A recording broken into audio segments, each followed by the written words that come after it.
Yes.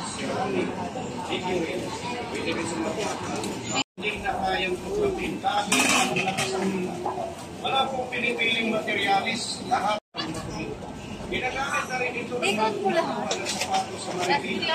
Lahat ng gumagamit ng pagkakit na ito ay bumabalik. Kaya po, dalawa po yung siguro niya, 50 pesos. Bukod sa Ramirez, hindi po nanunira ng sapatos, hindi po siya nagmamansya, at hindi po bumubula, at kalikitin ang sapatos. Alas ng kapit, lahat ng bumibili ay bumabalik. Pwede rin sa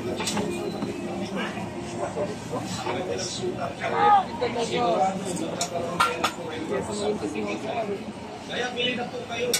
Hindi sayang ang pera nyo dito.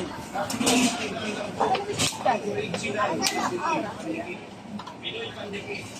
Ito ang pinakamatibay na pandikit ng Pinoy. Para sa inyo na sapatos, chinelas, sandals, monoblock. Ang original na ang original na Pinoy Pandikit. Sir, hindi pa rin.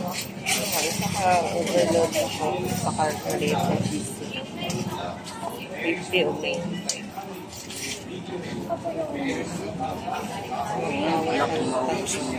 Ha? Sali? Mag-away ka pa tatlo. Oh, imo na i-take out? Panta? Gusto mo? Sige lang. Tilawan na ito. Isa pang 50 na overload. Gusto mo?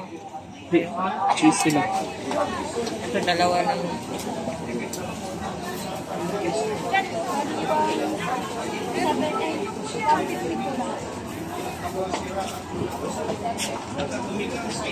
Ganyo ate, yung isang nagmalit lang po na ako. So ba? Overload ka ate. 50. Take out ka.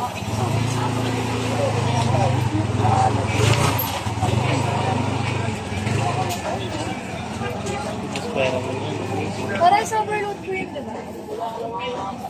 Dali, dalawa ng maliit. Dalawang maliit. Isa pang Sa maliit. isang malaki.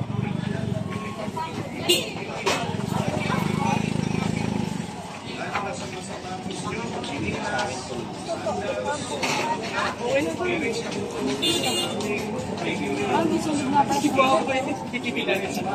Isa pang maliit. Ay, sa'yo yan. Babalik na natin ni Kuya bayad ka, no? Si Kuya Johnny, pipili ka sa mga lagay niya. Pinipiling materialis, lahat ginagagamit.